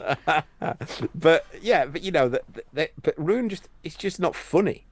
Like, when you watch him, he's just not funny, is he? He's never said anything funny. I'm okay with it. We've got a funny guy. It's like a boy band. You need all the different parts, and you need a Holger Rune. I mean, but I don't know. Listen, I do think that what I'm saying is the longevity in it. I don't think at Wimbledon he's just going to keep being able to come out and roll he's just a bit of a bell end out and people tune in to watch it. I think you're going to need a bit more than that. All right. Well, fingers crossed for Holger Rune develops some sort of stand-up act. He's never won a match at Wimbledon, by the way. It is one attempt. I think he will. Good. I think he will. I can see him being quite decent at Wimbledon, to be fair. Yeah. He gets the movement, yeah. He moves pretty well. He hits it hard and flat. I think we'll see him do okay at Wimbledon. Do you give him a better chance of winning the French than Medvedev?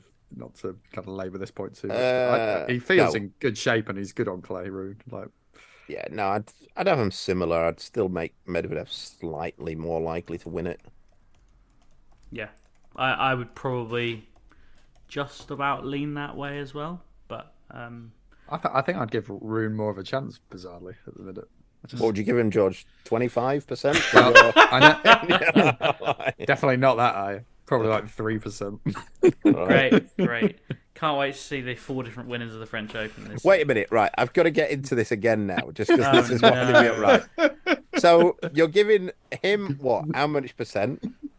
Rishi Sunak is turning in his grave. You're giving Rune 3%. You're giving Medvedev 3. I realise I had 5% more to play with. Yeah, so you're giving Medvedev 2. You're giving Medvedev 2. So you're giving Yannick Sinner 0 chance of winning the French Open. You can have 1%. No, you've used up all your 100%. You've used all your 100% up.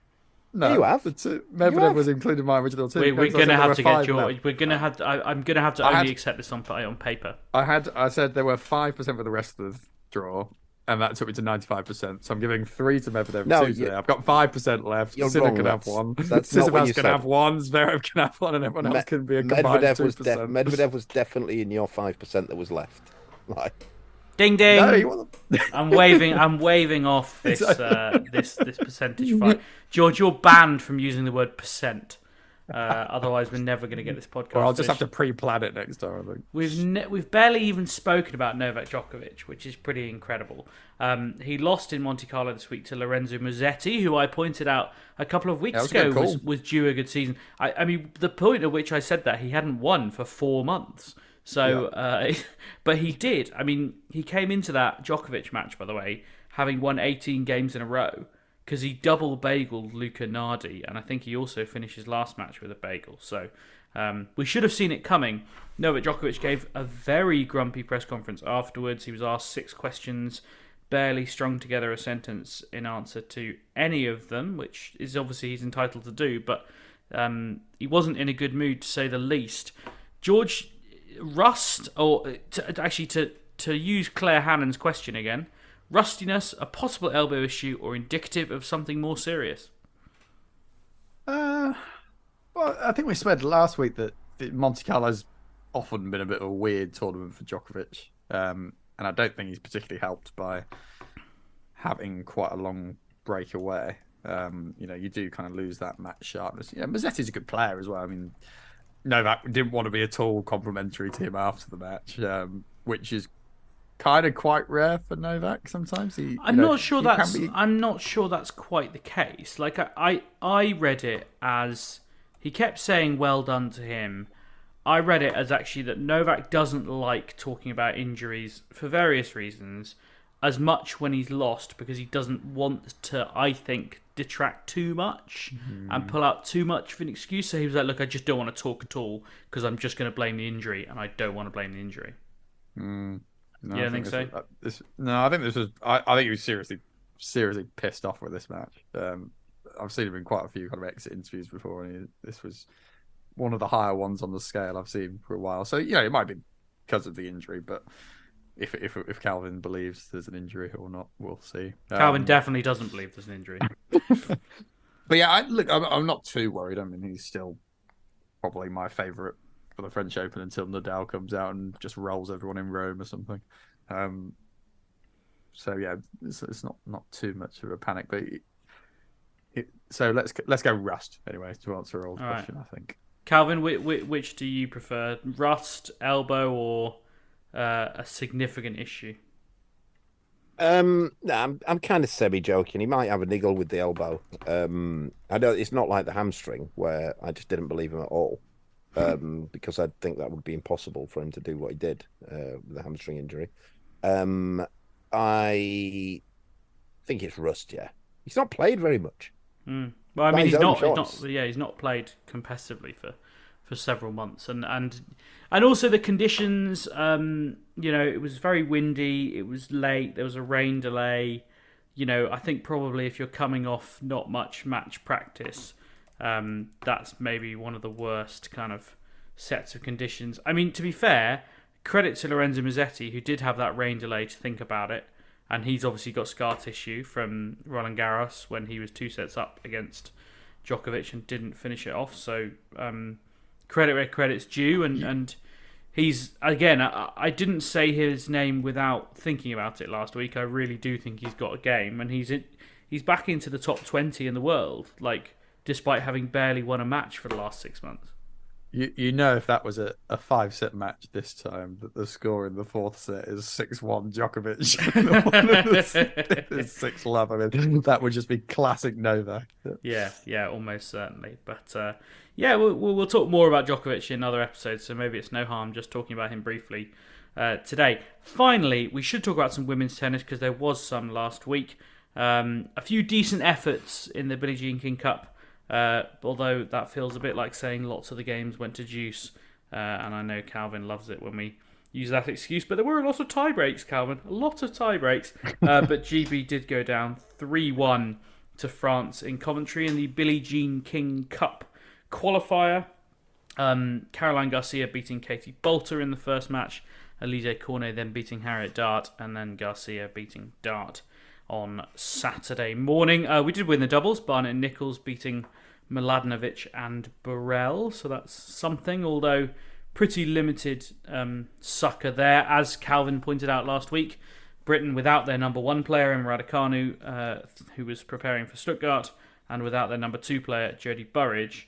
Anke Othevong defended her selection before the tie by saying that she had to make her decision more than a month ago, at which point Jodie hadn't just won a tournament, but I'm fairly sure she was still potentially British number 2 at that point. But anyway, her time will come, is what she said, and that she knows Jodie was disappointed not to be there.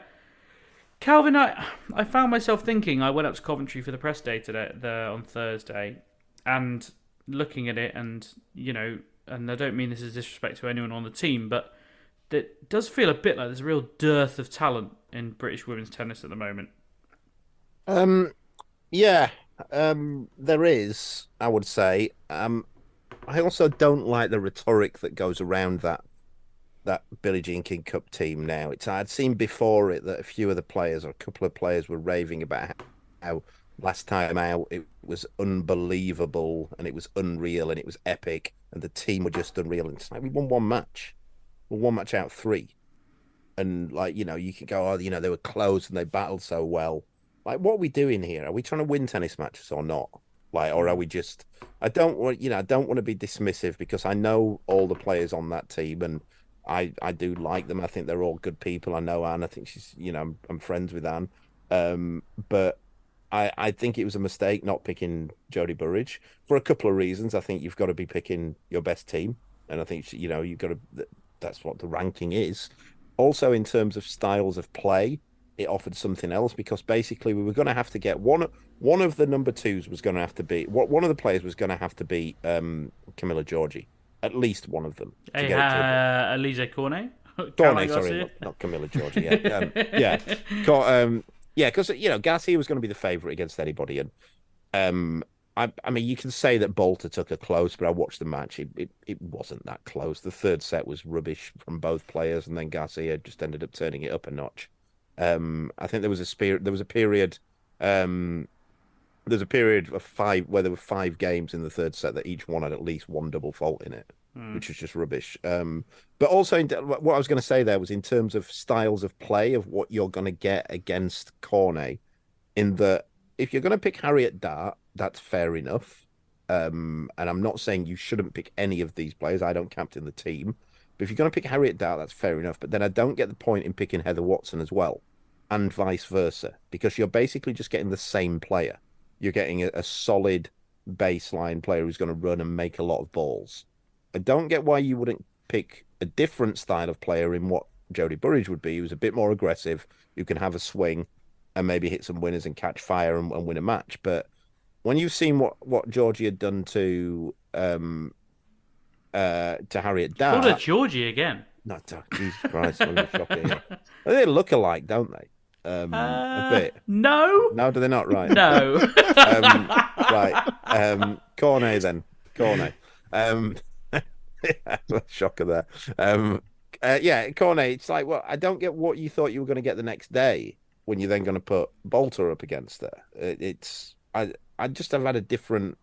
I'm not sure I'd have picked the 2 doubles players either, if I'm honest. Like the doubles, it's different in Billie Jean King Cup to Fed Cup in that you only get to the doubles if you can split the singles. So it's not as if it was the same format as Davis Cup, then I would have picked the 2 doubles girls. But I can't see the point in picking the 2 doubles girls where it's unlikely you're going to get to play them in a live rubber, looking at the rankings and that kind of thing. Yeah. But I do think it needs a bit of a shake-up, that sort of Fed Cup stroke Billie Jean King Cup team. It feels like it's the same players and they're all a bit comfortable. And what I find most disappointing is they're all comfortable losing close matches and raving about it on social media. And the LTA don't help in that either. And their social media team, it's all a bit like, I remember how great it was. And I guarantee you that we'll probably still play because we'll pay a load of money to get one of the venues for the finals. I imagine we'll do it, and I guarantee you if that happens in November, is it? November, yeah. In November, the LTA social media team will be putting videos out about how amazing it was in Coventry. What a great team spirit we had. Remember how great Coventry was. And it's like we got hammered. Like hammered again, and when they won it as well, and when they won it they won the match. Who did they beat? They won. They got through because they won the doubles against Kazakhstan. Was it Kazakhstan? I'm trying to remember which way around it was now. Kazakhstan or Spain? I can't remember. It's Kazakhstan. Yeah, they won the doubles against that, but that's because Kazakhstan had an absolute stinker with their doubles selection. Like they didn't put their 2 best doubles players on the court, and didn't pick Rebecca. And we kind of fluked that one a little bit, and I think it needs a shake up. That I don't want to see us coming out. I don't think we will, but I don't want to see us coming out in November when I do think we'll probably host one of the places because that's kind of what we do. I don't want to see him just coming out with the same team and going, "Oh yeah, it's such a great team spirit."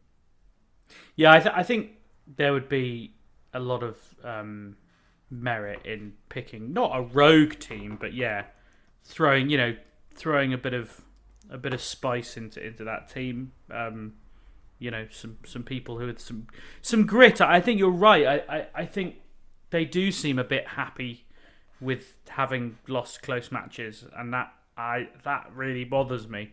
Like, I think there's we're a Grand Slam nation. We're extremely lucky to have a Grand Slam in this country. It provides an absolute heap of money, like 40, 50, 60 million pounds a year. Money that most countries would kill for in terms of funding.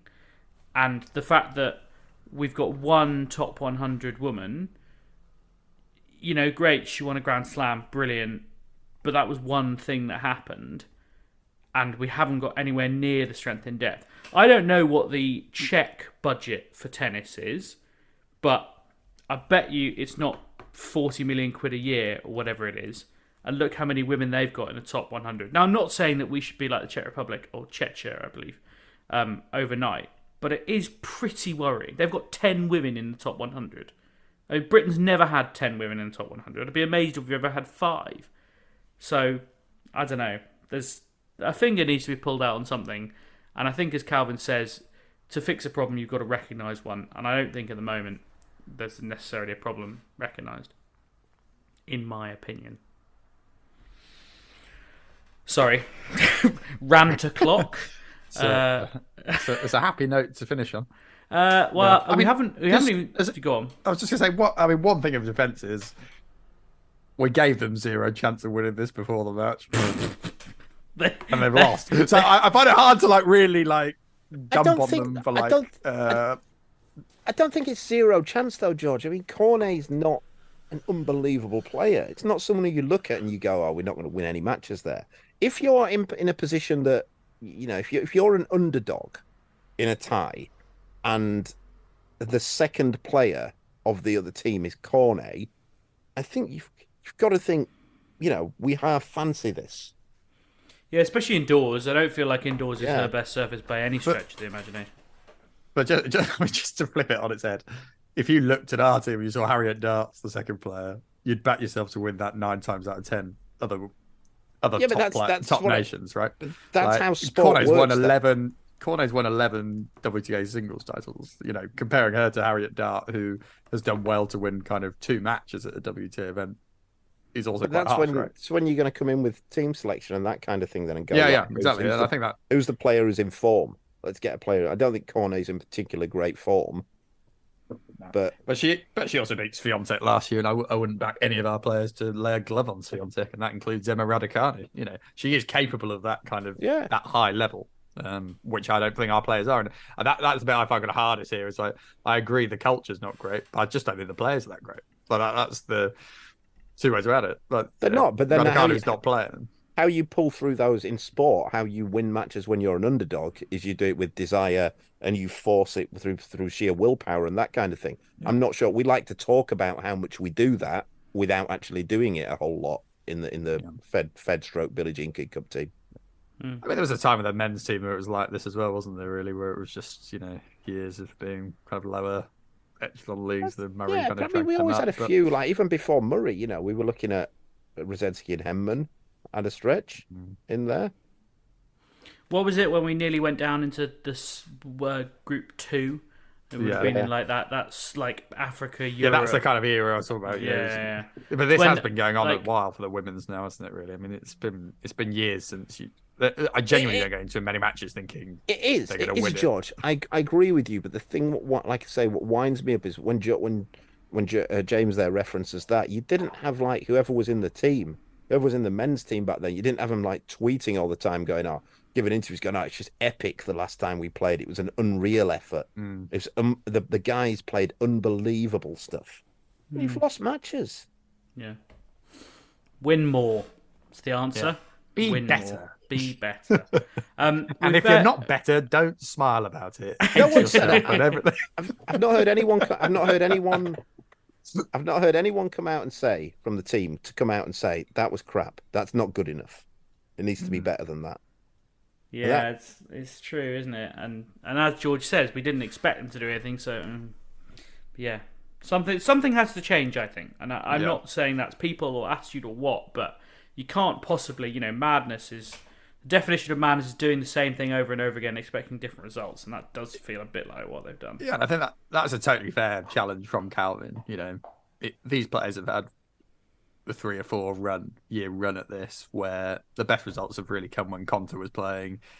You put Raducanu in that team, you give it a 15% better chance of having much better. 50 is sorry, no, 100%. You're absolutely no more banned percentage. Sorry, no more percentage. That was it. But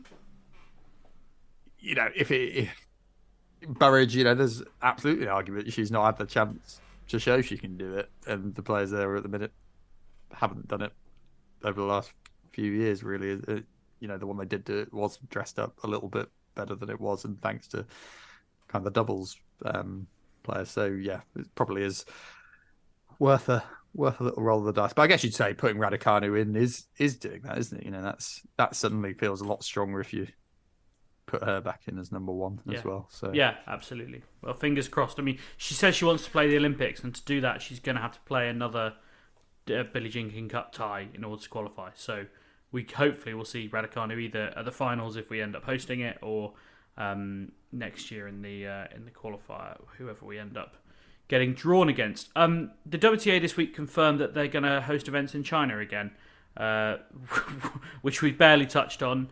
We might talk about it at length next week, but it wasn't a surprising move. I have some thoughts on it. We will, I think, discuss it next week. They say it's not about money. The reality is it is about money. What another miserable note to end on. Yet another climb down by tennis in the face of political pressure. But this is why we always come third. Well, we don't have a culture of winning. That's the problem here. We need to make some changes, bring in that. There's someone playing really well on the outside tours that we need to get in, replace me, get me out. I've got a culture of losing. Miles David is just lining up your spot. I know his voice is much more popular than yours is. Absolutely. That's all we've got time for this week. I hope you've enjoyed it.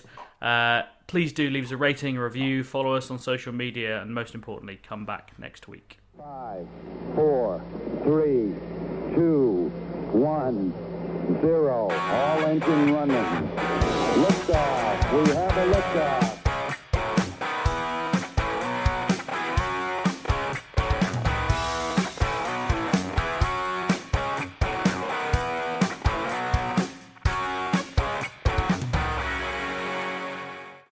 Sports Social Podcast Network.